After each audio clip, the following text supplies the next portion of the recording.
श्री शिवलीलामृत कथासार अध्याय 4. विमर्श आणि चंद्रसेन राजाची कथा. भक्ताच्या मनामध्ये जसे देवाबद्दल प्रेम असते त्याचप्रमाणे देवाच्या मनामध्येही भक्ताबद्दल प्रेम असते. अशा कितीतरी कथा प्रसिद्ध आहेत. त्यापैकी एक कथा सूत आपल्या भक्तांना सांगत आहेत. पुरातन काळी विमर्शन नावाचा एक राजा होता. किरात देशात तो राज्य करत होता. तो शूरवीर होता. कितीही शक्तिशाली शत्रू आले तरी त्याचे किरेत राजासमोर काहीही चालत नव्हते. सर्वजण या राजाला भिवून होते. राजाला शिकारीचाही छंद होता. अनेक मुक्या जनावरांना राजा मारत होता. राजाला शक्तीचा गर्व होता. त्यामुळे त्याच्या हातून अनेक प्रकारची तामसी कृत्ये होत होती. तामस कर्मामुळे राजाचे पाप हे वाढत चालले होते. विमर्शन राजाच्या हातून एक गोष्ट चांगली घडत होती. ती म्हणजे राजा हा शिवभक्त होता. रोजच्या रोज राजा शंकराची शास्त्रसिद्ध पद्धतीने पूजा करत असे. त्यामुळे त्याचे पुण्य सुद्धा वाढत होते. राजाच्या पटराणीचे नाव कुमुद्विती असे होते. ती सौंदर्यशाली होतीच, तसेच ती अतिशय व्यवहारदक्ष होती. तिची आपल्या पतीवर अपार प्रीती होती. राजाचेही आपल्या पत्नीवर प्रेम होते व तो नेहमी पत्नीला मान देत असे. ती जे काही बोलेल ते राजा एकाग्रतेने श्रवण करत असे. कुमुद्विती राणी विचार करत होती की आपला पती एवढी शास्त्रसिद्ध पद्धतीने पूजा करतो, परंतु त्याचे आचरण तामस का आहे? याचे रहस्य आपण आपल्या पतीला विचारावे असे तिला वाटले. एके दिवशी संधी साधून तिने राजाला विचारले, आपण एकीकडे पुण्य वाढेल असे कर्म करता, तर मग पाप वाढेल असे कर्म तुमच्या हातून का बरं घडते? याचे उत्तर तुम्ही मला समजावून सांगा. मला या प्रश्नाचे उत्तर सापडेना म्हणून मी प्रश्न विचारला आहे. राजा विमर्शने पत्नीचा प्रश्न समजावून घेतला. तो म्हणाला, मी शिवाची आराधना करतो. सोमवारचा प्रदोषाचा उपवास करतो. शिवकथा श्रद्धेने एकाग्रतेने ऐकतो, परंतु माझ्या मनातील पापी विचार पूर्णपणे नाहीसे होत नाहीत. याचे कारण मागील जन्माची माझी कथा. मागील जन्माचे मी स्मरण करू शकतो. मागील जन्मी मी पंच नावाच्या नगरात वास्तव्य करत होतो. माझा मागील जन्म मानवाचा नसून श्वानाचा होता. एके दिवशी एका शिवमंदिराच्या बाहेर मला काही खावयास मिळेल या आशेने मी तिथे उभा होतो. तो महाशिवरात्रीचा दिवस होता. शिवनामाचा सर्वत्र जय जयकार सुरू होता. अनेक भक्त शिवाची मनोभावे पूजा करत होते. मंदिरात सर्वत्र मंगलमय वातावरण पसरलेले होते. भक्तांना प्रसाद दिला जात होता. मलाही प्रसाद मिळेल या आशेने मी तिथं उभा होतो. काही लोकांनी मला तिथून घालवण्याचा प्रयत्न केला, पण मी शिवपूजा पाहण्यात रममाण झालो होतो व प्रसादाची वाट पाहत होतो. एवढ्यात एका माणसाने माझ्या मस्तकावर काठीने प्रहार केला. मी देवळाच्या उजवीकडून प्रदक्षिणा घालत जोराने पळालो. तसाच पुन्हा मंदिरासमोर उभा राहिलो. पुन्हा माझ्या मस्तकावर काठीने प्रहार करण्यात आला. त्यावेळी देवाच्या उजव्या बाजूने पळत पुन्हा प्रदक्षिणा पूर्ण करून समोर येऊन उभा राहिलो. कितीही प्रयत्न केले तरी मी तिथून जात नाही. हे पाहून मला एकाने बाण मारला. तो माझ्या मस्तकी लागला आणि शंकराच्या पिंडीकडे पाहत शिवनामाचा गजर ऐकत हा देह मी सोडला. मागील जन्मी अशा प्रकारे नकळत माझ्या हातून शिवाची आराधना झाली. त्यामुळे मला या जन्मी राजपद प्राप्त झाले.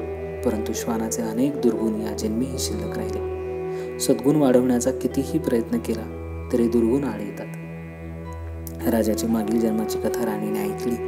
तिला वाटले आपला मागील जन्म राजाला विचारावा. तिने मनात कुतूहल जागृत झाले. तिने राजाला विचारले, राजा, आता मला माझा मागील जन्म कसा होता ते सांगाल का? माझ्या मागील जन्माची कथा मला ऐकण्याची इच्छा निर्माण झाली आहे. राजाने राणीची उत्सुकता जाणली. राजा राणीच्या मागील जन्माची कथा सांगू लागला.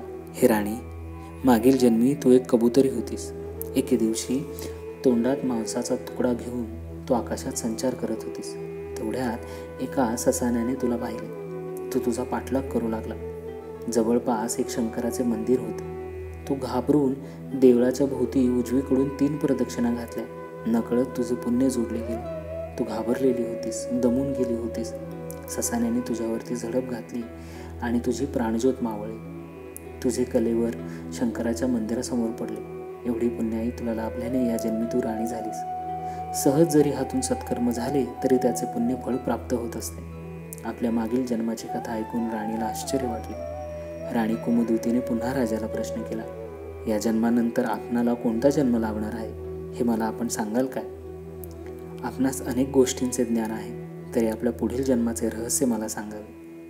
थोडा वेळ राजाने विचार केला आणि राजा बोलू लागला, मी पुढील जन्म मानव कुळातच घेणार आहे.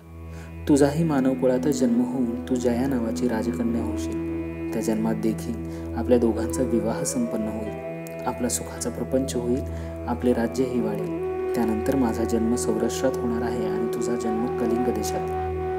याही जन्मात तुझा व माझा पुन्हा विवाह होईल. चौथ्या जन्मात देखील माझा जन्म गंधार देशात होणार आहे, तुझा जन्म मगध देशामध्ये होणार आहे. त्यावेळी तुझा व माझा पुन्हा विवाह होईल. पुढील जन्माची कथा ऐकून राणीला आश्चर्य वाटले. त्या पुढील जन्माची कथा ऐकण्यासाठी राणी उत्सुक झाली. विमर्शन राजा पुढील जन्माची कथा सांगू लागला. राणी ऐकू लागली, हे राणी, 5वा जन्म अवंतीला होईल. अवंतीला मी राजा होईल, तू दशार्य राजाची कन्या होशील. याही जन्मात तुझा आणि माझा विवाह संपन्न होईल. 6व्या जन्मात देखील मी आर्याधिपती होईल, तू ययाती राजाची कन्या होणार आणि या जन्मात तुला अपार सौंदर्य लाभणार आहे. या जन्मात देखील तुझा आणि माझा विवाह संपन्न होणार आहे. 7व्या जन्मात मी पांड्य राजा होणार आहे, त्यावेळी तू पद्मज कन्या वसुमती होणार आहेस. याही जन्मात तुझा आणि माझा विवाह संपन्न होणार आहे. या जन्मात सद्गुणांची पूजा केल्यामुळे आपली अपार कीर्ती वाढणार आहे. माझ्या हातून धर्माचा प्रसार होणार आहे. माझी शिवाची आराधना या जन्मात अतिशय वाढणार आहे. आयुष्याच्या उत्तरार्धात मी वानप्रस्थ आश्रमाचा स्वीकार करेन. पुत्राच्या स्वाधीन सर्व राज्य देऊन पुढील तपश्चर्या पूर्ण करण्यासाठी वनात निघून जाईल. यानंतर शैव पंथाची दीक्षा प्राप्त होऊन तपश्चर्या पूर्ण करता येईल. या जन्मातील मृत्यूनंतर पुढील जन्मी कैलास पर्वतावर भगवान श्री शंकरांच्या चरणकमलांजवळ तुझ्यासह मला पवित्र स्थान प्राप्त होईल. राजाचे भविष्यवचन ऐकून राणी अतिशय आनंदित झाली. तिने श्री भगवान शंकरांना मनोभावे वंदन केले. शौनक व इतर ऋषींची कथा सांगत असताना सूत म्हणाले, विमर्शन राजाने सांगितल्याप्रमाणे सर्व जन्म घेऊन राजा अप्राप्य अशा विचार शिवचरणांशी विलीन झाला. शिवाची आराधना केल्यामुळे हे पद त्याला प्राप्त झाले. श्री शंकरांच्या महतीची आणखी एक कथा आहे. पुरातन काळी उज्जैनिया येथे चंद्रसेन नावाचा राजा राज्य करत होता. उज्जैनिया येथे 12 ज्योतिर्लिंगांपैकी एक महाकालेश्वर नावाचे लिंग आहे. तो राजा नित्य नियमाने या लिंगाची पूजा अर्चा करत होता. आपल्या प्रजेचीही तो सेवा करत असे. तो सत्याने व न्यायाने वागत होता. त्यामुळे प्रजाही राजावर अतिशय प्रेम करत होती. सर्व प्रजेचा राजाने विश्वास संपादन केला होता. चंद्रसेन राजाला मणिभद्र नावाचा एक जिवलग मित्र होता. राजाचे त्याच्यावर अतिशय प्रेम होते. मणिभद्रने अमूल्य असा एक तेजस्वी मणी चंद्रसेन राजाला आणून दिला होता. त्या मण्याचे तेज चंद्रासारखे आल्हाददायक होते.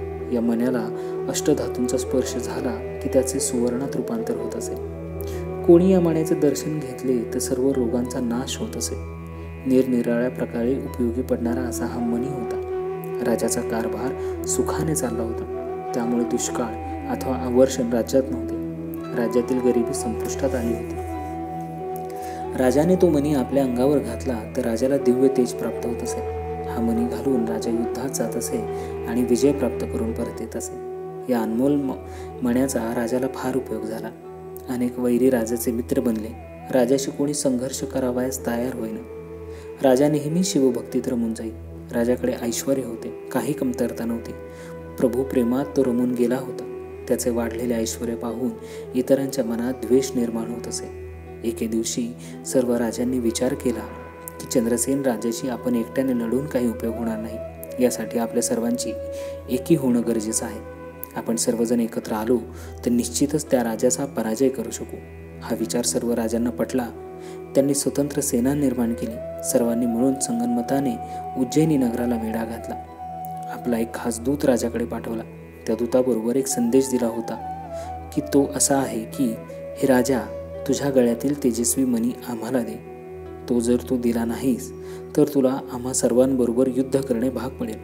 आम्ही सर्व राजे एकत्र आलो आहोत. चंद्रसेन राजाला काहीच माहिती नव्हते, परंतु दूताचा निरोप ऐकून त्याला फार वाईट वाटले. त्या दिव्य मण्याच्या लोभासाठी सर्व राजे एकत्र झाले. आपल्याकडील संपत्ती, वैभव लोकांना पाहवत नाही हे त्याने ओळखले. आपले सौंदर्य, धन, आपली विद्या, वैभव, भूषणे, आपले प्रेम आणि अति उपभोगाची लालसा यांच्यामुळे अनेक प्रकारचे संघर्ष वाढतात. मोठमोठ्या प्रकारची संकटे निर्माण होतात. यातून काय मार्ग काढावा हे राजाला काही कळेना. आपण जर मणी दिला नाही तर युद्ध होणार आणि दोन्हीकडचे सैन्य मारले जाणार, आणि मणी दिला तर आपण क्षत्रिय असून युद्धाला भ्यालो असे होणार. राजाची द्विधा मनस्थिती झाली. त्याने विचार केला की आता आपण मार्ग काढू शकत नाही. महंकाळेश्वर यांच्या इच्छेने जे घडेल ते घडू दे. त्यांच्या चरणांवर आपण सर्व भार घालावा. हे जाणून राजा महंकाळेश्वराच्या मंदिरामध्ये आला. राजाने परमश्रद्धेने शास्त्रशुद्ध पद्धतीने शंकरांच्या पूजेला सुरुवात केली.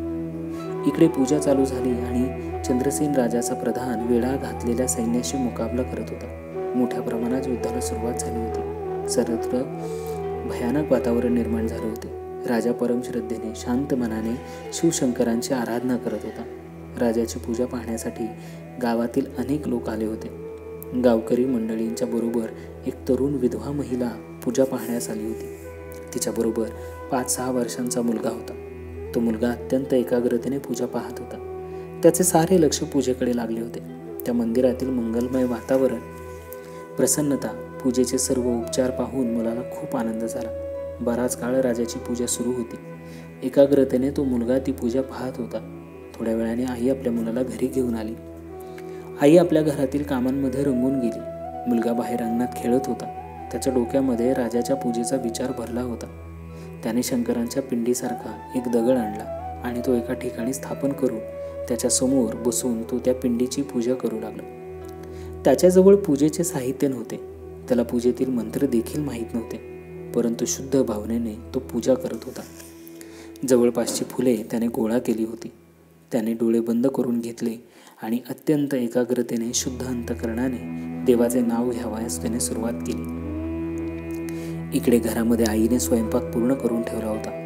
भोजनासाठी बाळाला हाक मारली, पण बाळाचा काही आवाज ऐकू येईना. आई बाळाला शोधू लागली. बाळाला भोजन तयार झालेले सांगितले, परंतु बाळ मात्र डोळे बंद करून शिवाची आराधना करण्यात मग्न होऊन गेला होता. आईने बाळाला पुन्हा भोजन झाल्याचे सांगितले आणि घरी येण्याचा आग्रह केला, परंतु बाळ भोजनासाठी आले नाही. आईचा संताप झाला. आईने त्याची पूजा उधळून लावली. त्यावेळी त्या मुलाने डोळे उघडून पाहिले आणि उधळलेली पूजा पाहून त्याला अतिशय दुःख झाले आणि त्या दुःखाने तो बेशुद्ध झाला. आईला वाटले हे सर्व बाळाचे ढोंग आहे, म्हणून त्याच्याकडे लक्ष न देता आई घरामध्ये निघून गेली. काही वेळाने बाळ शुद्धीवर आला. अतिशय शुद्ध अंतःकरणाने त्याने नामस्मरण सुरू ठेवले आणि त्या शुद्ध बुद्धीने तेथे शंकर प्रकट झाले. त्यांच्या कृपेने तेथे शिवाचे मंदिर तयार झाले. हिरे, माणिक, सुवर्णाने ते मंदिर सजले होते. या मंदिरात स्फटिकाचे शुभ्रलिंग शोभत होते. मंदिरात सर्वत्र या पिंडीचे तेज पसरले होते. हा चमत्कार पाहून बाळाला आश्चर्य वाटले. पूजेसाठी अनेक ताटे होती. त्यामध्ये पूजेचे सर्व साहित्य होते. राजाने केलेली पूजा बाळाच्या पूर्ण लक्षात होती. बाळाने त्या पद्धतीने पूजेस सुरुवात केली. त्याने बेलफुले शंकरांच्या पिंडीवरती अर्पण केली. ओम नमः शिवाय चा जप त्याने सुरू केला. आनंद विभोर होऊन तो नृत्य करू लागला. शंकरांनी प्रसन्न होऊन बाळाला हवा तो वर मागावयास सांगितला. त्यावेळी त्या मुलाने सांगितले, हे देवा, माझ्या आईने तुझी पूजा उधळून टाकली, तरी तू तिला क्षमा कर. मी तुझी क्षमा मागतो. त्याप्रमाणे शंकरांनी तथास्तु म्हणून त्याला आशीर्वाद दिला. श्री शंकरांच्या दर्शनासाठी आईला घेऊन येण्यासाठी मुलगा घरात आला. पाहतो तर काय आश्चर्य, त्याचे घर राजवाड्यासारखे सुंदर बनले होते. आईच्या अंगावर सुंदर वस्त्रे आणि अलंकार दिसत होते. ते पाहून आई अतिशय आश्चर्यचकित झाली.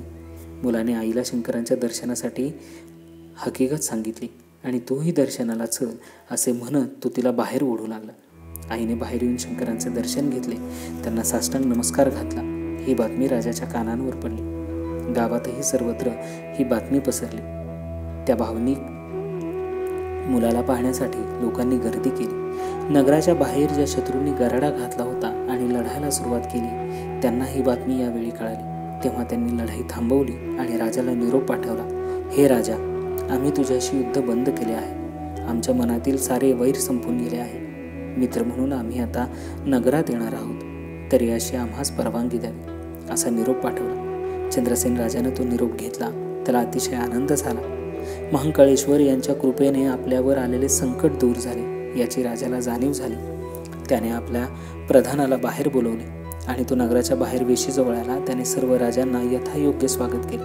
मंगलवाद्यांसह त्याने सर्व राजांना आपल्या नगरीत आणले. उज्जैन नगरीचे वैभव पाहून सर्व राजांनाही अतिशय आनंद झाला. बालकाच्या भक्तीने निर्माण झालेले शिवाचे नवीन मंदिरही त्यांनी पाहिले. सर्व राजांनी शिवदर्शन घेतले आणि भक्त बालकालाही मनोभावे वंदन केले. अशा प्रकारे मनोभावे केलेली पूजा ईश्वरापर्यंत जाऊन पोहोचते. त्यामुळे जीवन परिवर्तित होते. ईश्वराच्या कृपेने सन्मार्गाचा रस्ता दिसू लागतो. अनेक चांगल्या माणसांची संगती लाभते. जीवन अंतर्बाह्य आनंदी बनते. जीवनाकडे पाहण्याचा दृष्टिकोन विशाल बनतो. प्रत्येक क्षणाचा सदुपयोग करता येतो. आपल्याला मिळालेला आनंद प्रसाद सर्वांना वाटता येतो. हा शिवभक्तीचा महिमा आहे. एवढ्यात आणखीन एक आश्चर्य घडले. मंदिरात आता खूपच गर्दी जमली होती. तेथे मोठा आवाज होऊन हनुमान प्रकट झाले. त्यांनी त्या मुलाला जवळ घेतले, त्याला आशीर्वाद दिला आणि त्याला शिवपंचाक्षराचा मंत्र दिला. त्या मुलाचे नाव श्रीकर असे ठेवले. सर्व लोक नतमस्तक होऊन हात जोडून हे दिव्य दृश्य पाहत होते. हनुमान श्रीकरला सांगू लागला, यानंतर तुझा 8व्या पिढीमध्ये नंदराजाचा जन्म होईल. त्याचा पुत्र म्हणून श्री विष्णू श्रीकृष्णाच्या रूपाने तुझ्या पोटी अवतार घेतील. ते कंस, कौरव इत्यादी दुष्टांचा संहार करतील. अधर्माचे निखंदन करून धर्माचे उत्थापन घडवतील. एवढे बोलून हनुमान जसे प्रकटले तसे गुप्त देखील झाले. चंद्रसेन राजाने श्रीकर आणि आलेल्या सर्व राजांचा यथायोग्य सत्कार केला. राजे सर्व प्रकारचे वैर विसरून अतिशय आनंदाने आपल्या नगरीत परतून गेले. गावातील लोक आता शंकराची पूजा करू लागले. सोमवार वगैरे व्रत करू लागले. अशा प्रकारे विमर्शन राजा आणि चंद्रसेन राजा यांची कथा असलेला हा अध्याय परम श्रद्धेने वाचावा. भक्तिभावाने आराधना करावी, म्हणजे आपल्यातील देव प्रकट होईल. केलेले कोणतेही सत्कर्म वाया जाणार नाही, यासाठी शिवावर पूर्ण विश्वास ठेवून आपले आचरण शुद्ध ठेवून आयुष्यभर सन्मार्गाने वाटचाल करा.